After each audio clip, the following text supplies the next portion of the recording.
Everybody been talking about unité nationale. Everybody talking about unité nationale.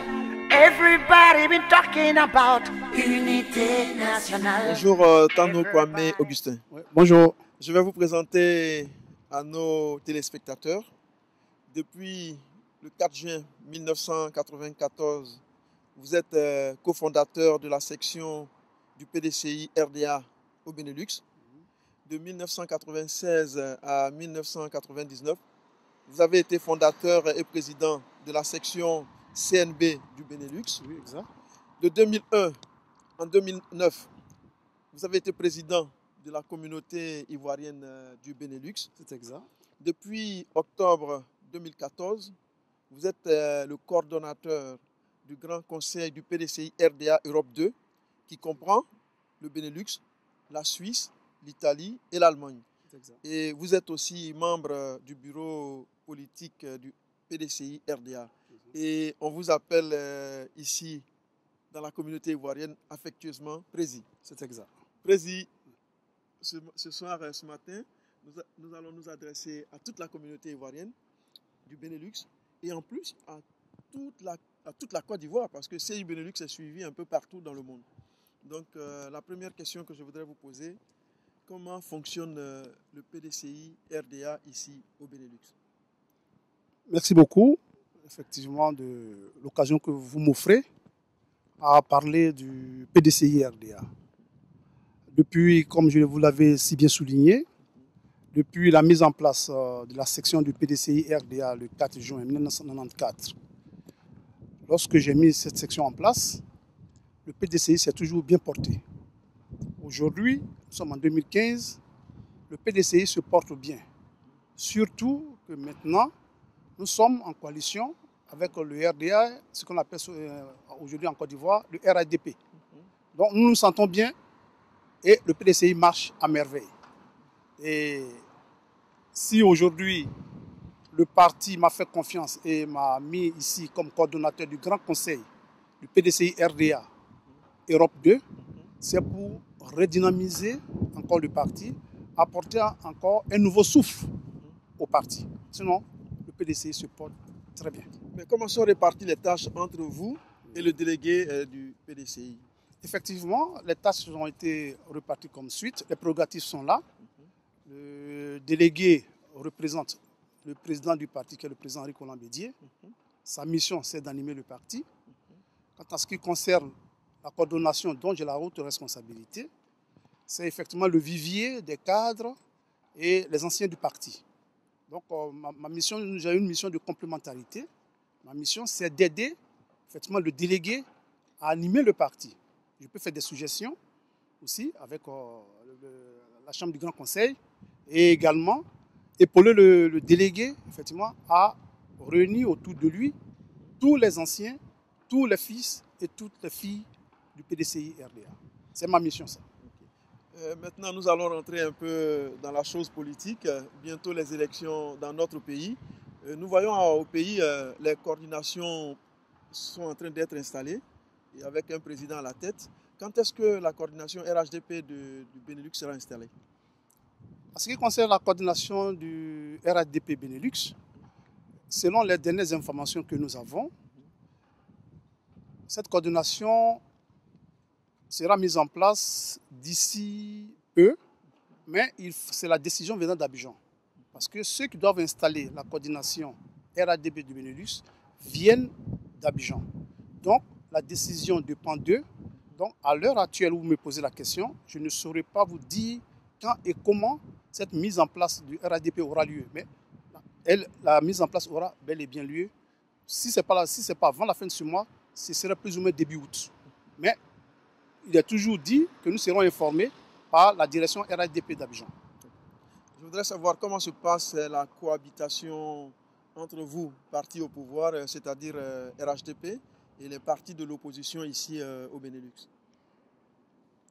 Ici, au Benelux, nous avons une particularité qui est le vivre ensemble. Bien avant, effectivement, la mise en place du RHDP national, qui est au pouvoir aujourd'hui, on a toujours vécu en symbiose entre frères au Benelux. Je suis mieux placé pour le dire. J'ai été le président de la communauté ivoirienne. Donc je connais effectivement les Ivoiriens du Benelux. Je connais la mentalité des Ivoiriens du Benelux. Aujourd'hui, tous ceux qui sont aujourd'hui, mes frères qui sont dans l'opposition, à l'époque, quand on était arrivé, on était tous du PDC parce que c'était le parti unique dans les années 80 quand on venait. Donc aujourd'hui, avec l'avènement du multipartisme, d'autres sont allés au FPI, d'autres au RDA en son temps et d'autres au PDCI. N'empêche que malgré que tout un chacun de nous a choisi un parti, on est demeuré des frères et on a toujours vécu avec cet esprit-là, de frères, de la fraternité. Donc on a toujours vécu ensemble et on vivra toujours ensemble. C'est dans cet esprit que vous avez reçu Afin Guessan, le président du FPI, tout récemment. Exactement. Le président Afin Guessan était de passage. Nous avons été invités par notre frère et ami, le représentant officiel du FPI, M. Tounangue Bernard, et nous avons répondu à son appel. On a été l'épaulé, on a été écouter le président Afin Guessan dans un climat de paix et de convivialité. Je reviens sur une question, un sujet dont on avait parlé le jour même. Il s'agit de l'appel de Daoukro, qui continue de faire des vagues, qui continue de faire couler beaucoup d'encre. Et l'appel de Daoukro, pour certains, c'est l'appel de Daoukro qui va sauver la Côte d'Ivoire. Pour d'autres, l'appel de Daoukro signe la mort du PDCI, comme l'avait dit Afin Guessan. Je vous laisse cette antenne pour vous exprimer encore sur ce sujet. L'appel de Daoukro pour vous. L'appel de Daoukro pour moi, on ne pouvait pas trouver mieux que l'appel de Daoukro. Imaginez-vous une seconde, dans la prochaine campagne présidentielle, pour ne pas dire la prochaine élection présidentielle, qui aura lieu le 29 octobre 2015, un candidat PDCI, un candidat RDR, un candidat FPI, et j'en passe. On ne voulait pas répéter les mêmes erreurs de 2010. L'appel de Daoukro vient clore, je dirais, les polémiques qu'il y a eu pendant tout ce temps. L'appel de Daoukro nous appelle à comprendre une seule chose. Ramener la paix en Côte d'Ivoire. Ramener la paix au sein des Ivoiriens. On est des frères. Et comme je l'ai dit la dernière fois, la politique, ce n'est pas la guerre entre les filles, les fils d'un pays. C'est une expression simple de son opinion. Alors, l'appel de Daoukro aujourd'hui, je pense, ça c'est mon point de vue, ça n'engage que moi, si l'appel de Daoukro n'avait pas eu lieu, je ne sais pas et je ne saurais jamais, et personne, aucun divin ne peut le dire, qu'est-ce qui allait se passer, qu'est-ce qui va se passer le 29 octobre 2015. Donc l'appel de Daoukro, je dirais, vient en un mot, je dirais, étouffer certaines velléités de la part de certains. Même si aujourd'hui, nos frères qui sont au PDCI, certains ont mal interprété l'appel de Daoukro, d'autres l'ont très bien interprété comme nous autres. Je pense à un moment donné, ceux qui l'ont très mal interprété comprendront le sens et la portée de l'appel de Daoukro lancé par le sage de la Côte d'Ivoire aujourd'hui, qui est le président Nicolas Bédié, et reviendront à la maison et ensemble nous bâtirons une Côte d'Ivoire meilleure et une Côte d'Ivoire vivable pour tout le monde. Augustin, pour parler maintenant du bilan du président Alassane Ouattara, nous avons eu un entretien avec le représentant de KKB qui nous a dit il n'y a pas longtemps, avant vous, que ça a été un bilan catastrophique négatif. Est-ce que vous partagez cet avis sur le bilan du président Alassane Ouattara? Je vais paraphraser un grand homme politique qui disait « Même si vous ne voyez pas ce que le président Alassane Ouattara fait, mais au moins vous entendez le bruit des marteaux-piqueurs. C'est que le pays est en mouvement, le pays est en chantier, comme l'a dit le président Nicolas Bédié. Le bilan du président Alassane Ouattara parle de lui-même. Le bilan parle de lui-même. Ce que nous avons vu ces 4 dernières années, personne ne pouvait s'imaginer en 2010, la crise qui a eu lieu en Côte d'Ivoire, personne ne pouvait s'imaginer que la Côte d'Ivoire allait faire ce bond auquel nous assistons aujourd'hui. Personne. Le président Alassane Ouattara a fait un travail, je dirais, plus qu'acceptable. Il allait même au-delà de l'espoir des Ivoiriens. Je suis fier, le président Alassane Ouattara m'a rendu fier d'être Ivoirien. Parce qu'à un moment donné, en tant que résident ivoirien ici, ça fait plus de 30 ans que je suis ici, j'ai grandi, j'ai fait mes études ici. À un moment donné, les Ivoiriens rasaient les murs, pour ne pas dire de Bruxelles. On avait honte d'être Ivoirien, avec ce qui se passait dans le pays. le président Ouattara est venu nous redonner espoir. Donc, je dis à mes compatriotes, même quand on n'aime pas le lièvre, il faut reconnaître qu'il court vite. Le président Alassane Ouattara est un grand homme. Il a posé des actions et je pense que l'occasion est venue pour lui laisser la chance de continuer ce qu'il a déjà entrepris. C'est un grand homme, son bilan est positif. Je répète, positif. Nul en Côte d'Ivoire pouvait faire mieux en 4 ans que ce que le président Alassane Ouattara a fait. Et donc, je voudrais savoir, est-ce que les élections à venir, pour vous, comme on dit, ne poseront pas problème, puisque au RHDP, vous représentez une bonne partie de la population ivoirienne. Vous n'avez pas de soucis à vous faire, vous dormez tranquillement. Vous pensez que les élections à venir passeront facilement pour votre candidat? Oui, oui. Les élections auront bel et bien lieu, mais je dirais, comme je l'ai dit tantôt, dans un climat apaisé. Le président a fait déjà, je dirais, il a déjà fait une partie de la campagne. Le travail qu'il a fait, c'est déjà 50% de la campagne présidentielle qui devait avoir lieu. Au niveau du RADP Benelux, on n'a pas de soucis. Parce que même, comme je l'ai dit, notre particularité, on a toujours vécu en parfaite symbiose avec nos frères de l'opposition. Jusqu'aujourd'hui, on travaille toujours en parfaite fraternité. Donc, il n'y a aucun problème. La campagne, comme on a dit, on va la faire. On la fera dans un climat apaisé. Et puis, comme je vous l'ai dit, le président Ouattara aura effectivement le nombre qu'il faut pour ne pas effectivement faire un score soviétique de 100%. Oui. On espère avoisiner les 98, 99%. Ok. Ça veut dire 98, 99%. Excusez-moi pour ceux qui ne sont pas 98, 99, on est en Belgique, oui. Effectivement, voilà. Mais en Abidjan on dit 98, 99. Mais vous avez dit que ces élections seront apaisées. Maintenant, la question que je vous pose est, certains de vos contradicteurs trouvent que la commission électorale indépendante, avec à sa tête M. Bakayoko, ne serait pas crédible. Je veux parler de la CNC et de M. Pascal Affi-N'Guessan. Qu'est-ce que vous pensez? Effectivement. La question qu'il faut d'abord se poser, pour eux, c'est quoi la crédibilité? Pour l'opposition, c'est quoi le mot crédibilité? Comme je le disais, le président de la CI, M. Bakayoko, a fait ses preuves en 2010. Ils l'ont accepté. Ils ont même eu un candidat qui était le président Gbagbo en 2010. Donc aujourd'hui, je demande à mes frères de l'opposition d'être un peu intransigeants, d'être un peu souples. Parce qu'on ne peut pas à chaque fois remettre le couvercle sur ce qui s'est déjà passé. S'ils trouvent que M. Bakayoko n'est pas crédible, mais demain on ira prendre quelqu'un d'autre qui ne serait même pas M. Bakayoko, même, ce serait même un non-ivoirien, ils auront quelque chose, ils auront de quoi dire. Alors je leur demande simplement d'avoir au moins une fois confiance à leurs propres frères ivoiriens et qu'on aille aux élections dans un climat apaisé. C'est tout ce qu'on leur demande. La Côte d'Ivoire a besoin de ça. La Côte d'Ivoire a besoin de ça. Okay. Maintenant, je voudrais savoir, le président de la République, le président Alassane Ouattara, quand il était de passage ici, comme dans toutes les tournées qu'il a effectuées en Europe, il avait demandé aux Ivoiriens de la diaspora de rentrer. Et cet appel, est-ce que ça se traduit dans les faits, ça se traduit dans les actes en ce moment? Oui, effectivement. Et la preuve, quand vous regardez aujourd'hui en Côte d'Ivoire, il y a de plus en plus d'Ivoiriens vivant à l'étranger qui sont rentrés. Beaucoup sont rentrés.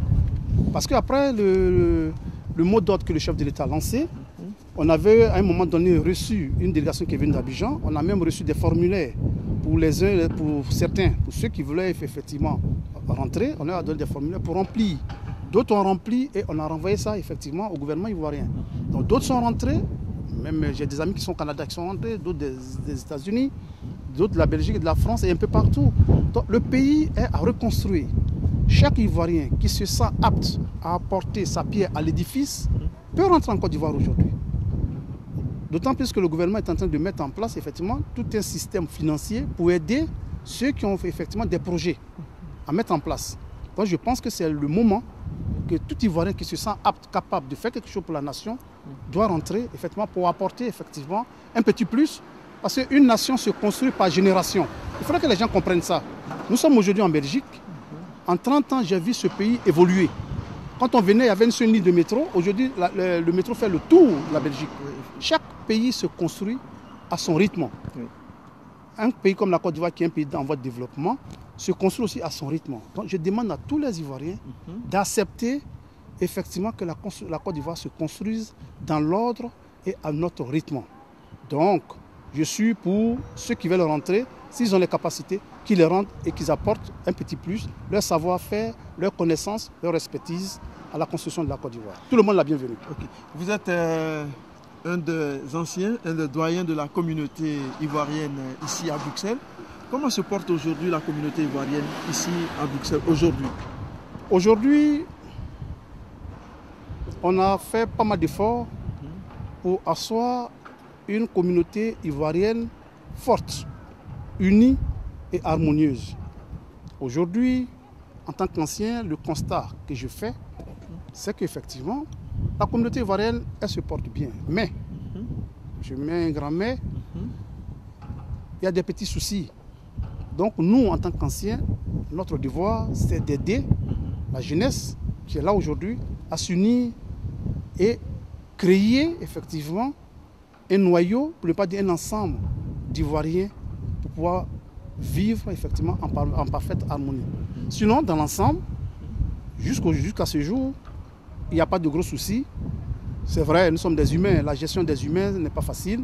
Il y a des sursauts d'humeur, ça et là, j'apprends, on me le dit, j'interviens quand c'est nécessaire, mais dans l'ensemble, tout va bien. Okay. Maintenant, je voudrais savoir, puisque vous avez l'opportunité, vous avez l'occasion de vous adresser à tous nos frères, à toutes nos sœurs de la diaspora, vous en tant que RHDP, comment allez-vous vendre votre candidat à la diaspora ici? Qu'est-ce que vous leur dites? Qu'est-ce que vous leur promettez? Je vous le dis, effectivement, avec un grand sourire. Si le président Alassane Ouattara était un produit à vendre, je dirais le marketing est déjà fait. Il était déjà même vendu et ça devient une denrée rare sur le marché. Hein? Les hommes de la trempe, de la carrure du président Alassane Ouattara sont des denrées rares aujourd'hui sur le marché des chefs d'État africains. Donc, vendre un produit aussi valable et aussi cher comme le président Alassane Ouattara, c'est pas tout compliqué pour nous, membres du RHDP. Comme je le dis, c'est déjà fait. Son bilan plaide pour lui, sa prestance plaide pour lui, sa connaissance et son expertise des choses pour la gestion de la nation ivoirienne plaide pour lui. Donc le travail il est fait, mais comme je le dis, n'empêche que nous allons faire une campagne. La campagne que nous allons mener, c'est pour convaincre les indécis à rejoindre le RHDP et plébisciter le président Alassane Ouattara pour le travail qu'il a entrepris en Côte d'Ivoire, pour qu'il ait effectivement cette envie d'aller davantage, beaucoup plus loin, pour faire de la Côte d'Ivoire un pays émergent en 2020 et voire même au-delà, faire de la Côte d'Ivoire un pays, entre guillemets, semi-industrialisé, pour que dans 50-30 ans, dans 30 ans, 50 ans ou 60 ans, voire 60 ans, peut-être après nous, nos enfants puissent effectivement bénéficier d'une belle Côte d'Ivoire, une Côte d'Ivoire prospère, une Côte d'Ivoire où il fait bon vivre. Donc, comme je dis, pour tous ceux, les frères, les sœurs qui sont encore indécis, rejoignez-nous, même si vous ne faites pas partie du RHDP, vous pouvez ne pas même faire partie même d'un parti politique quelconque en Côte d'Ivoire. Mais voyez-vous d'abord ce qui se passe dans le pays. Arrêtez d'écouter ceux qui vont et qui viennent souvent vous raconter des choses qui ne sont pas tout à fait vérifiables. Allez-y faire le constat vous-même, regardez, voyez ce qui s'est passé ces 4 dernières années, faites vous-même votre propre opinion et puis aidez-nous à donner un mandat fort au président Alassane Ouattara pour continuer le travail qu'il a fait en 4 ans ou dans certains pays, je ne parle pas de la Côte d'Ivoire, dans certains pays, d'autres ont mis 30 ans, ils n'ont même pas pu faire la moitié. Donc aidez-nous à aider le président Alassane Ouattara à continuer ce qu'il a fait en 4 ans, qui fait aujourd'hui la fierté de toute l'Afrique de l'Ouest. Je voudrais vous demander, il y a certains de nos frères qui sont en Afrique, qui sont restés au pays, qui veulent à tout prix venir en Europe, dans des conditions très délicates, dans des conditions très difficiles, qui passent par la mer et très souvent ça se termine par des drames. Qu'est-ce que vous pouvez dire à ces frères, à ces sœurs qui sont au pays? Quel appel vous avez à leur lancer? Si j'ai un appel à lancer, c'est dramatique. Lorsque nous voyons ces images à la télévision ici, des enfants, des femmes, des bébés qui meurent dans la mer, rien que pour aller chercher une vie meilleure en Europe. c'est dramatique. Ce que je peux dire à ses frères, à ses sœurs, soyez patients. L'Afrique a toujours traversé des crises à ne pas en finir. Mais un jour viendra où les choses rentreront dans l'ordre. Mais prendre le gros risque à se jeter sur des embarcations de fortune et venir mourir gratuitement dans la mer, ça ne sert à rien. Pire, aujourd'hui l'Europe de 2015, ce n'est pas l'Europe des années 70, des années 80. Même en Europe ici, ils ont leur propre crise. Ce n'est pas évident. Souvent, nos frères qui sont en Afrique voient les images. Mais c'est de l'heure. La crise est là. L'Europe d'aujourd'hui n'est plus comme l'Europe d'avant. Donc, là, il y a la crise. Donc, s'ils veulent venir, soit ils empruntent des voies normales, faire un visa, prendre un avion convenablement pour venir. Si tel n'est pas le cas, je vous en prie, ne vous jetez pas à l'eau pour rien. Parce que ce n'est pas sûr qu'arriver ici, vous puissiez trouver effectivement l'Eldorado dont vous rêvez. Nous sommes ici dans un endroit symbolique pour l'Europe. Nous sommes devant le Parlement européen et nous avons vu, vous avez vu, il y avait plein de caméras de l'autre côté au Berlaymont. Augustin Tano, en tant qu'un des anciens de la communauté, un des doyens de la communauté, en tant que membre influent du PDCI, faisant partie du bureau politique, et aussi en tant que résident en Belgique, CI Benelux vous laisse à Lucan, vous laisse cette caméra pendant 2 minutes pour vous adresser à toutes les sœurs et à tous les frères de la communauté ici en Belgique. Tout d'abord, je tiens à remercier CI Benelux de l'opportunité que vous m'offrez. Et je vais saisir de cette opportunité pour m'adresser à mes frères et sœurs ivoiriens résidant dans le Benelux. D'ici quelques mois, il y aura une élection cruciale en Côte d'Ivoire, qui est l'élection présidentielle le 29 octobre. Tout récemment, nous avons assisté ici à l'ambassade de Côte d'Ivoire à l'enrôlement des Ivoiriens résidant au Benelux. Il s'est avéré que certains ont encore une fois boudé l'enrôlement. Ils ne sont pas venus. C'est dommage. Comme je le disais, la politique, ce n'est pas la guerre. Les Ivoiriens doivent comprendre que nous sommes arrivés à un stade où chacun d'entre nous doit faire, je dirais, sa part dans la construction de la Côte d'Ivoire. Venir voter, c'est un acte citoyen, c'est un acte civique. Donc, les frères, maintenant c'est déjà trop tard, ceux qui ne sont pas inscrits sur la liste électorale, mais ceux qui se sont inscrits, qui ont encore des cartes d'identité, qui sont encore au sein de l'ambassade de Côte d'Ivoire, qu'ils viennent retirer pour que le 29 octobre, ils viennent voter. Venez voter massivement. Venez exprimer votre opinion. Venez exprimer votre point de vue. Ne restez pas à la maison. Écoutez et vous faites guider. Vous êtes des responsables. Venez assumer votre responsabilité. La Côte d'Ivoire a besoin de vous. Ce beau pays a besoin de nous tous. Ensemble, nous pouvons bâtir une Côte d'Ivoire grande et merveilleuse. La Côte d'Ivoire a besoin de tout le monde. Frères ivoiriens du Benelux, en tant que frère, je vous parle sincèrement. Le moment est venu qu'on s'unisse pour former la grande famille ivoirienne du Benelux. Mettez-vous ensemble. Les querelles, en tant qu'humains, n'en finiront jamais. Mais faisons des efforts pour surpasser les petits problèmes d'humeur, des petits problèmes de personnes. Ça ne servira à rien. La Côte d'Ivoire a besoin de vous. Unissez-vous. Venez nous aider à bâtir une Côte d'Ivoire meilleure. Il n'y a pas seulement qu'en passant par la politique qu'on peut bâtir une Côte d'Ivoire meilleure.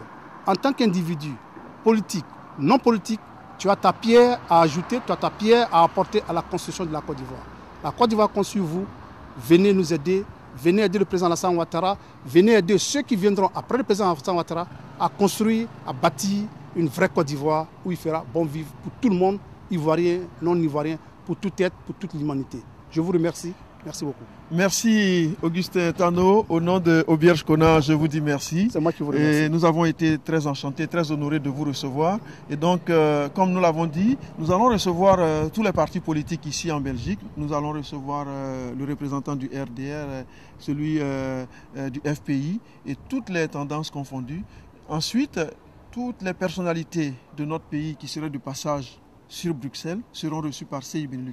Et donc, je vous remercie, comme je l'ai dit, au nom de Auberge Kona, au nom de l'équipe de CI Benelux TV. Merci et à très prochainement. C'est moi qui vous remercie. Merci encore et à la prochaine. Merci, au revoir. Au revoir. Everybody been talking about unité nationale. Everybody talking about unité nationale. Everybody been talking about unité nationale. Everybody talking about unité nationale.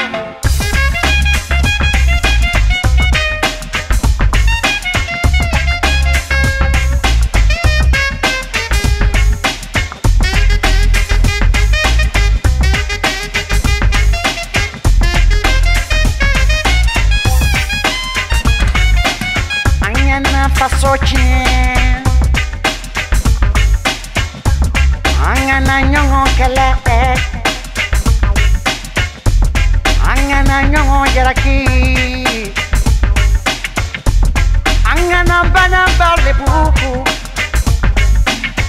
anyeke yere woro, yere woro, yere woro, anyeke yere woro, yere woro, yere woro ye.